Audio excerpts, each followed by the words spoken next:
We live. Hey, good afternoon, people. How's everybody feeling today? It's your boy Antonio Johnson with the Black Diamond Show on YouTube. Before we get started today, I definitely want to take this moment to give a shout out to Kevin Hart, the comedian Kevin Hart. Apparently, sometime yesterday, I think about 11:30 at night, somewhere around there. I might have the time wrong, but man, I'm a huge Kevin Hart fan. Man, I love and support the King. He was involved in a serious accident that resulted in some major back injury. So I'm pushing and rooting for him to pull through. Everybody that was involved in the crash. I know the car is going to be replaced, but that's the least of everyone's worries. I'm worried about Mr. Kevin Hart making a full recovery and his driver as well. There's a lady that was in the vehicle as well. She was unharmed. But yeah, so it was something called a Barracuda or something, some type of fancy car that he didn't spend a lot of money in or whatever. And he wasn't driving; he was the passenger, maybe sitting in the back seat. And he let a friend drive or whoever was driving or whatever, and they drove and they lost control of the vehicle, and the vehicle went down about 10 to 20 feet off of a cliff or through a rail or something. And man, it hurt my heart because I was actually just searching YouTube just to see what the latest funny thing that he came up with, just to get a good laugh in or something. And it said about an hour ago, Kevin Hart was involved in a major crash, and he had some serious back injuries, man. I actually shed a tear for the King, man. Because I know he doesn't mean nothing but well for everybody, and he does everything he can to help everybody, see everybody succeed and put a smile on their face. So we're sending thoughts and good vibes towards Kevin Hart and his family. So I wish the best for the man. Salute to the King. But yes, today is the second of what was the ninth month? What month is that? September? Yeah, September. Yeah, so September the second. Yeah, today. So today we're going to be doing. A video on drug addiction. Drug addiction is very serious, man. I just want to point out I'm a victim of not drug abuse. I've never done drugs, but I was that child that was growing up that had that parent that was on drugs. My mother. She was actually a really real strong woman. She never really was on drugs until we moved into the hood of East End in Lexington, Kentucky. It's gonna make or break you. That's where I'm from. Yeah, and she's a strong woman, so I salute to her on her recovery as well, kicking the drugs, and I think she's still off of it. I don't have a good relationship with her at the moment, and it's probably gonna stay like that permanently due to my daughter being the number one person in my life. So, but either way it goes, I still salute to the Queen, and I'm glad that she's off the drugs. Hopefully, she's staying off of them, and hopefully, her life is moving in a positive direction. But either way it goes, yes, drug addiction is very bad. I can recall the times when we was living in 621 Aspendale Drive. That's exactly what that was the address. So anybody that's real from Lexington, you gonna know I'm being for real. Because don't nobody know that address. You feel me? Only real people know that address. You feel me? You don't even know about Aspendale. You don't know nothing about Aspendale, Withrow, Breckenridge. You feel me? You don't know nothing about that. You don't know nothing about the Powell team. You feel me? You don't know nothing about that. If you're not from Lexington, if you don't know nothing about that, you're not for real. You're not really from Lexington, East Side over. Yeah, so that's where I'm born and raised. But anyway, it goes. Yeah, I can recall some times where I didn't know anything about hustling. I didn't know anything about selling drugs. I didn't know anything about doing anything. All I knew is I was a kid. I was a juvenile. So maybe like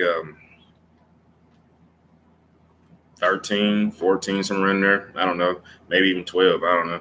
But either way it goes, yeah, I can recall a lot of unhealthy moments that we had. I had two siblings. They were younger. I'm the oldest, and nobody knew what was going on. All I know is the lights is off. Before the lights went off, before the electricity was cut off, about 2 or 3 days before, some random white man and befriended my mother, and and he didn't convinced her to go to Indiana with her. My mother does not know not one person in Indiana. She has no reason to be in Indiana. Uh, yeah, but this is going through one of her dark moments in her life, and she ran off to Indiana with the man. Yeah, I had a little brother in there. He was maybe 5, 6 years old, 7, 8 years old, somewhere in there. I don't know. I had a little sister. My sister, she's about a year or two younger than me. The way it goes, I didn't know anything about hustling, selling drugs, none of that stuff, man. And she ran off with the white man, and she was gone for about 4 or 5 days, almost a week, if I remember correctly. No electricity. With the food stamp card was gone. I don't know anything about selling drugs. I don't know anything about hustling. I don't know anything about making money. None of that stuff. It's just like all I know is like, where is my mother? Why is this electricity off? Where's the food in this house? There ain't no food in the refrigerator. There ain't no food in the freezer. She didn't tell us anything. We wake up day in and day out every day, talking about like, what's up? You feel me? So I eventually had to put two and two together and go make some shape. And I finally went to the McDonald's because we used to eat McDonald's real heavy then. And I went to the McDonald's. Maybe I don't know what I did. I did something to get some food. I don't know. And but I didn't get any food for me. I hadn't ate in like 3 or 4 days, and I didn't care. I remember I got something to the equivalent to like 8 cheeseburgers and like maybe 4 or 5 fries, and then something else I don't know. And I went back to the apartment up in East End on Aspendale, and I gave the food to my brother and my sister because I knew they hadn't ate because I knew I hadn't ate. And so I've always sacrificed for them. I just knew it was wrong. So she, and when she comes back, my mother, when she came back about 5 or 6 days later, she comes back with the white man from Indiana, and they had like these really big bins, like tubs you buy at Walmart, like 50-gallon tubs, 20-gallon tubs, all this stuff. And it was just filled with a bunch of miscellaneous items. I mean, cell phones still in the packaging, all type of electronics and whatnot. There's a bunch of stuff. That's when the Nokia phones was out. The little Nokia phone, you had to push the number 2, 3 times for letter C, that type of stuff. And when PowerTel was out and all that old stuff, so I don't know if you know anything about PowerTel. I'm pretty sure you have. But anyway, it goes, yeah, she came back with tubs of that stuff, man. And then like a day or so later, she got the lights back on, and it was just bad. I also remember a time where I didn't know what was going on. Like, I did not know my mother was on drugs at the time. I was able to put 2 and 2 together. I couldn't put 2 and 2 together at the time. All I knew was something was wrong, so I had something in me who just said, no, you got to step up and do something. So I had to step up and feed my brother and my sister while I'm still starving. I had to step up and make sure that they was taken care of and make sure they made it to school and stuff. And, and I didn't know what was going on. As an adult, I could say, yeah, she's on drugs. But back then, growing through that, you feel me? You don't want to think that about your mother. You feel me? That's the last thing you want to think. It's not even that I was being in denial about it. It's just, I just knew something was wrong. Like before she even went to Indiana, it'd be like, Tonio, he gonna borrow your PlayStation 2 and he gonna bring it back tomorrow. Hold on, wait, what? I'm playing Grand Theft Auto. He is not taking my PlayStation 2 up out of here. I don't even know this man. You know what I'm saying? So yeah, he ain't getting my PlayStation 2. I go to school, my PlayStation 2 is gone. And I'm snapping. I get my PlayStation 2 back. It comes back the next day or 2 days later or whatever. And so it was just crazy. I remember and like I said, I remember like men just coming in and out late night. I remember the transition because when we first moved up there, because we lived out there in Bainbridge, and I remember Bainbridge apartments, they were getting remodeled, and so my mother went to the Catholic Action Center. Is that what it's called? Yeah, right there on Chestnut and 5th Street. Yeah, Catholic Action Center. They put her in the apartments up there in Aspendale, and so when she did all that, my mother, she was good. She was never on drugs. She never did none of this stuff. But it's maybe about a year or two living in the hood. I remember the lady's name who got my mama hooked on drugs too. She's still out there ripping and running, but my mother wasn't on drugs then, so it took her a while, but to get started. But when she got started, it was about a good 3-year run. Uh, but anyway, so she, I remember one time, um, I'm standing in the living room. There's a guy named, I'm not gonna name his name. I'm not gonna put him out there. I'm not dry snitching on nobody. But either way it goes, he's one of the neighborhood drug dealers, and I didn't know what was really going on. All I knew was there was no food in the house. The lights was on at this time. This ain't the white dude incident, but this is just a whole nother incident. The white dude, there was no food in the house. I knew for a fact the dude, the local drug dealer dude, I knew he had our food stamp card. That's the only thing I knew. My mother was upstairs. I had an iguana that I loved so much. His name was Benny. That was my iguana's name. I love him. I think he ran away too because he got charged with foolishness too. Because one day I used to let him roam around the house stuff instead of his cage, and then one day Benny was never nowhere to be found. So I think he ran up in the tree, said, "Forget this." So I'm gone. But he was tired of it too. But I was probably about 10, 11 years old, and I put two and two together. Like, oh man, you got my food stamp card, my mama's food stamp card. And I'm not putting two together. She's on drugs and stuff like that. It was traded off for whatever. But dude, you're gonna give us our food stamp card. You're gonna give it to us right now. Is what you're gonna do. And that dude started shaking in his boots for real, like literally. He was trembling, like, "Hey, man, take the food stamp because it's wrong, man. There's kids in here, man. Have some compassion. I don't know what's going on between y'all. Y'all better go work it out some other kind of way. But at the end of the day, there's 3 kids in here, and we need food." And that's our food stamp card. And I don't know what type of deal she had out with you guys, but you got me messed up, fam. Give me that food stamp card, dude. And I got my food stamp card. Well, I got my mother's food stamp card back, and I went shopping. And I only had probably $50 left on it, but I went and spent that. I made sure that $50 got spent up in that house because we needed food up in there. And I went and did that myself. I took the food stamp card. So, drug addiction is very, very serious, you all. And so if you can avoid it, actually you can avoid it. It's about making the right decision, doing the next right thing. And so, because about what a person would do in order to chase that next high, in order to get high, they will go to the limits and push the limits in order to get that next high. Crackheads, people who smoke cocaine, that's transitioned into crack once you add a couple different things to it or whatever, and turns into crack cocaine. And so people who choose to smoke that, the worst thing they're going to do is exactly what I just demonstrated to you that my mother did to us.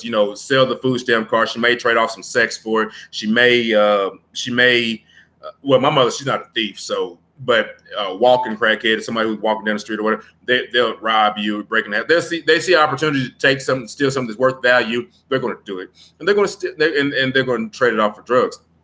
That's what they do. Heroin addicts, they'll have a 3-month-old baby and solicit the 3-month-old baby for sex in order just to get their next high.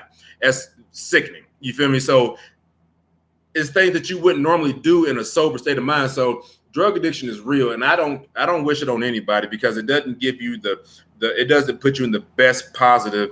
It doesn't even put you in a good state of mind at all. So say no. Drug awareness, resistance, education. I did not know how serious that dog McGruff was in back at elementary school, but I get it, man. Drugs is a big thing. It has and even if you do get off of drugs, it takes a toll on your mind. It takes a toll on your brain. So what it does is, it's like my mother. Well, when I got out of federal prison, what day I get out? What year I get out? 2011. Yeah, baby girl was born 2012. So about 2011. Yeah, I got out of prison 2011. Okay. Dealing with my mother, she's off of drugs. She was on drugs then. When I got out of prison, the whole drug thing was when I was a kid. So as an adult, I don't know any instances where she's been on drugs. So I think she's been good. So kudos to her. But during this moment, I'm trying to tell you about my daughter's mother and I just got out of prison. We moved over there to the apartments at Winburn in Lexington, Kentucky. And the apartments out there, I couldn't even afford the apartment. I'm fresh out of prison, not even 2 weeks out of prison. You feel me? I ain't got no money. And so my daughter's mom, she's holding it down. But I know the what's it called, the rent. Yeah, the rent and the bills. It's like $600 a month, and like plus utilities. Well, my mother, she only brings in $438 a month, and that's off of something that the government gives or something, whatever. That's the only income she had. $438 a month plus food stamps. Okay. She calls me up telling me, come help me move. Whatever. I'm moving over with y'all. I'm moving over in the apartment complex where me and my daughter's mother and I were living in. I'm like, that doesn't make sense. How you gonna move in over here if you only make $438, you don't have a job, and you only get food stamps. You don't make enough money to move over here. They're not even gonna let you move over. What did she do? She moved over there. I don't know how she did it, but she did it. Either way it goes, I'm explaining this to you for a reason, because the toll that drugs take on your mind, it puts you in the, I don't know if it does it for everybody, but the experience that I had with my mother after she's dealing with drugs is it's like dealing with a child. It's like really dealing with a child. And she doesn't even know it. She means good, but it's like dealing with a child. And I really think, and my mother, I can't discredit her. She's a very intelligent woman. She's highly intelligent. But those drugs, crack cocaine that she was doing, no, it's like dealing with a whole entire child now. The first year I got out of prison, I moved that woman literally 4 times in 1 year. 4 times. I don't understand who would rent to her. Her rental history has got to be jacked up. I wouldn't rent to my own mother. I promise you I wouldn't. No, I remember as a kid was moving crazy. No, your rental history has got to be shot, woman. But either way it goes, she finds a way to make it shake. So, and that's what, and that's the strength of a black woman, a strong black queen. That's what she demonstrated. She gonna make it shake one way or another. But so to give you, like I said, to go on with the story, so she moves in, and I'm over like, let me try to help her out, try to figure it out. Even if she told me like, hey, son, I need an extra $150 a month in order to make this work for me. I'm her son. I just got out. I'm gonna figure out something. $150. That's the least I could do for my mother. It wasn't the case. She just doing whatever she wants to do, and then everybody else gonna be there to pick up her mess like she always does. No, it's not. Well, I didn't say no at that point, but after the 4th time I did, I said, I'm not doing this no more. But either way it goes, so she moves in and doesn't have any gratitude for the man, the gentleman who risked his life. I mean, it was raining and wet outside. She couldn't get this big old couch in there or whatever. So we had to literally go out on the balcony and push it up 3 different flights and I had to catch it and bring it up here. This man's like 60-something years old, and she ain't paying the man or none of this stuff. And she don't, it's just real, very disrespectful to her attitude. But at the end of the day, and then so my daughter's mother and I, we end up moving from over there because we was already in the process of moving. I already knew before I came out of prison that she was already moving from over there, and so we moved after my mother moves in over there and finds her an apartment over there and everything. 2-3 months later, she's moving. Now she's what was she doing? She's cleaning the apartments for the apartment complex that she moved in. And I knew something had to shake because you don't make enough money to live over here. So like, what are you doing? Like something not right. And about 2 months, another 2 months go by. She calls me up. Now, mind you, my baby girl had just been born. So I'm a brand new father, and anybody that knows me knows how much I love my daughter. Like I go to war about my baby girl, so I'm enjoying the fatherhood and learning everything. And this is now when you have a child, your child now becomes your primary family. Your mother, your sister, your siblings, all that, they now become your secondary family. Everybody's equally important, but you got primary, then you got secondary, and your child, your offspring, your kids, they're definitely primary. They come they come before your mother, your siblings, and all that. So she calls me up. She say, tell Tonio, come over and help me move. No, come over here, help me get this stuff. Come over and get this stuff from me because the sheriff is over here putting my stuff out. No, I'm not going to do that because for one, you knew you had a 7-day notice 30 days ago. And after you give you a 7-day notice, they give you a 30 notice or something like that after they send you to court and all this crazy stuff. So you knew for a long time that you knew you was getting evicted. So you had ample opportunity to figure this out, find a solution other than call somebody up in a demand, hey, come do this right now. You knew this, but either way go, I'm just giving you the mindset of this shit. And my mother's very intelligent. I'll be honest and tell you if she was dumb. My mother's very intelligent, but it's just the toll that drugs have on her brain, how she processes stuff, and you don't want that, man. That's really, really bad. Like I said, so. And I can give you countless of stories. So I can give you countless stories about the whole drug addiction thing, about my mother anyway. But any addiction to anything is bad, man. You know, you watch too much TV, talk on your phone too much, you eat too much. You know, anything, you know, is bad for you. But ingesting drugs, very, very bad. So just keep that in mind. Just keep that in mind. Do not be a follower. Be a leader out here.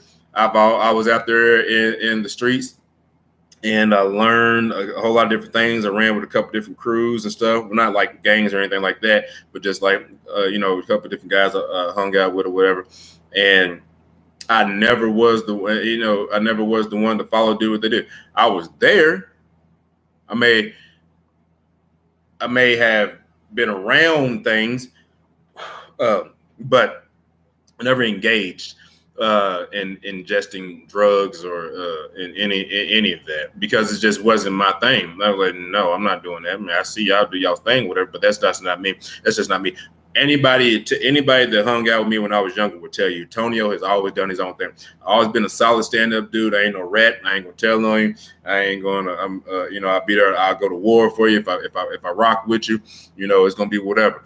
But Tonio's not a follower. Tonio does his own thing, and that's one thing I've always done. And anybody will tell you that. So with that being said, please be a leader out here and do not be a follower. You have to have followers because some people are misguided, don't know which direction to go. So you have to have the leaders, and the leaders, you have to stand up. And the way you be a leader is learn how to say no or do the next right thing.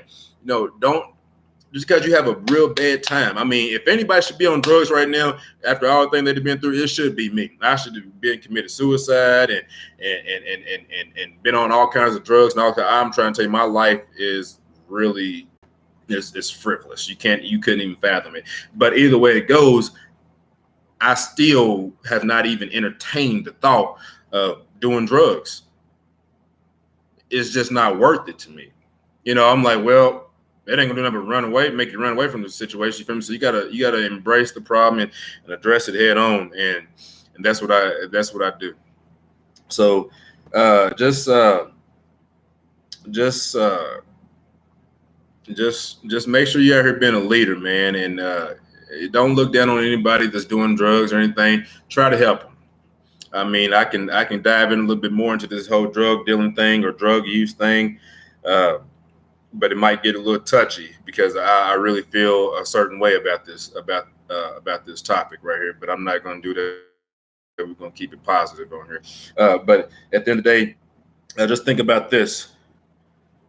You have a situation. You decide to do drugs, cocaine, heroin, pills, bars, whatever you want to do, whatever they got, Molly's, whatever, Xanaxes, all the things I hadn't heard of, ecstasy, all this stuff. So you start doing all this sort of stuff, get strung out on it real bad, and then you start soliciting your sex in order to get the drugs because you don't have the money in order to acquire the drugs, and so now you're out here running up numbers on your body. Speaking specifically to females, let's say you're strong enough to pull through like my mother did. You feel me? Get off drugs 3-4 years later, 5 years. I know some people have been on drugs 20, 30 years, and you know, it just depends on what it's going to take for you to get off of them. But just say you finally do get off drugs. You got your kids looking up to you and everything. I'm a firm believer you have to have a a hoish moment in life or a bad, real bad patch in life. You have to make some bad decisions in life in order to build your character. You know what I'm saying? You have to been through something, been through some experiences. You have to been through something, and that's what adds to your character as a person. So I you know, it's okay. However, you know, as a woman, you ran up all these miles on your private area with all these different men, all because you wanted a $20 piece of crack or whatever your choice of drug is. You mess up with a guy who got AIDS or herpes or anything uncurable. Anything uncurable. Say you finally do get off drugs 6-7 years later. Congratulations to you. Wish you the best. You know, you got your babies looking up to you and everything. Say you become, some big star, or you do something great with your life, and or whatever. Guess what you got to go with? That AIDS, that herpes, that genital warts, all that. So guess what? If them drug dealers out here screwing you raw just because they know they can get you over on, and there might even be a fleece pack. People from Lexington know what fleece pack mean, but and everybody else is fake drugs. You might find some salt or something or whatever to, get your money, and just sell somebody some fake drugs so you can flip your money or whatever. And at the end of the day, guess what? You ain't getting rid of that. So don't let a bad moment, the moral of the story, don't let a bad moment scratch there. Don't let a bad moment make you make a decision that'll make the situation worse for you. Yeah, drugs might seem like it's going to take away the pain and take away the situation for the moment. But I promise you, all it's doing is pausing your life. That's all it's doing is pausing your life. And every moment you keep your life on pause is making it worse. So keep your life on play and keep going. We have to do better.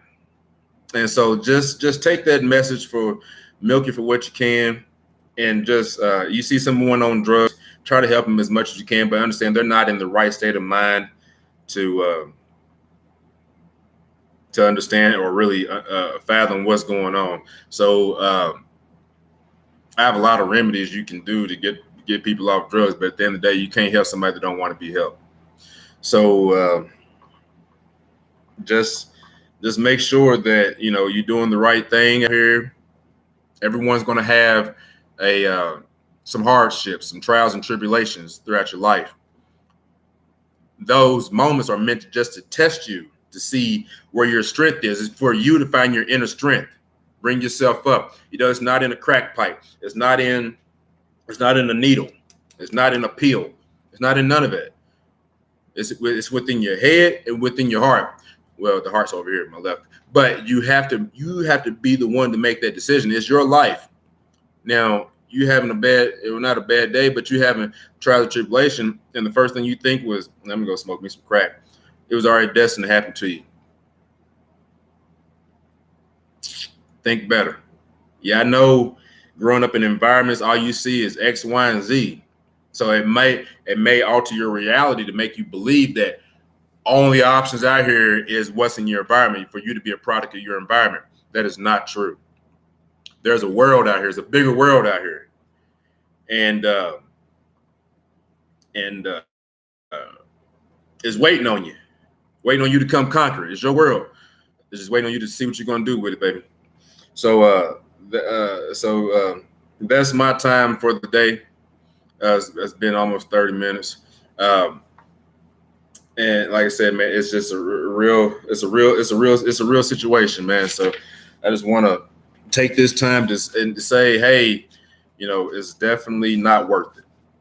Definitely not worth it. So, like I said, I don't know if I even gave a proper introduction. So, but yes, Antonio Johnson from Lexington, Kentucky, by way of Roswell, New Mexico. I'm loving it down here. It's very hot and humid. They all kind of bugs down here. I'm like phone. It's called a vinaigrette. And I don't think you want to play with these things. But yeah, so bugs down here that look like that, and that's on the ground. You feel me? It's called a vinaigrette or a vinegaroon or something like that. You feel me? They got scorpions down here. They got centipedes that you cannot step on. You step on these centipedes down here, they gonna flip up the back of them and sting you with the stingers. And then so you take your foot off of it, it's coming to attack you. You know what I'm saying? So they won't mess with these bugs down here. So I'm in a bug-free zone in the space that I have. So I don't play about bugs. So anyway, so yeah, so that was the time for the day. Yeah, of course, if you need Wi-Fi, anybody need Wi-Fi, $41.99 a month plus tax each month. You're looking at about $45, $46. You can always hit us up on 859-428-8193. And please, please say you got the number off of the YouTube thing. So I know that it's reaching people or something. But yeah, 859-428-8193. You can also go to blackdiamondwarehouse.com to sign up for the internet. We can service all 50 states. We also have a boutique store in Lexington, Kentucky. If you need to get your hair done, Miss Kirsten Shanks is up there. She's up there knocking it out. Kay Styles, I see you, baby. She's doing good up there. She can get you anything cosmetology. Hey, gay, Lonnie Baza. See, you're gonna start some foolishness. I don't even know you, homie, but you watch your mouth, watch who you talking to. But anyways, but yeah, Miss Kirsten Shanks is up there knocking it out. Cosmetology, get your eyebrows done, get your hair done. She's located at 366 Waller Avenue, Suite 211. That's Lexington, Kentucky. She's up there knocking it out. If you need your roof done, I can get your roof done through your insurance, as you don't have to pay anything out of pocket. And I upgrade your shingles to the 3-dimensional architectural shingles for free, just for allowing my company to do the work. And everything is free. You can hit us up 859-428-8193. You can knock it out. If you're looking to make some more income. You're working from home, we're always hiring for our work from home positions. You're just doing our internet, phone, and cable sales. You get paid every week, minimum $500 a week. You get for knocking it out. Please remember to like and subscribe to the channel so we can keep this thing moving. I think that may be it. I don't know if I'm forgetting anything else, but yeah. So just want to take this time out to say, yes, life is real, and it's all about making the next best decision. Everybody has choices, and it's up to you to make the choices for your life so you end up in the right destiny that you're headed to. So you can head to your destiny, if that was said right. So yeah, man. So knock it out. Please leave your comments and stuff if you need. Hit the like and subscribe button and all that. I'm also going to be doing a question of the day. So the question of the day from this one is, have you ever had a loved one on drugs that it hurt to see them, that you just can't help? What did you do? How did you make you feel? So if you can share a little positive drops on the comment thing so other people can see that I'm not the only one who's just out here making up stuff. If you've witnessed this yourself, and let's try to help everybody. So I also would like to go ahead and push. There needs to be unity within our community. So no more beefing and fighting within us. We've done it for years, and it needs to stop. So unity within our community. Let's push and uplift each other. The kings and queens, we know who we are. Embrace our power and love, everybody. ZYXWBUTSRQPON MLKJIHGFEDCBA. Salute and deuces. Everybody have a good one.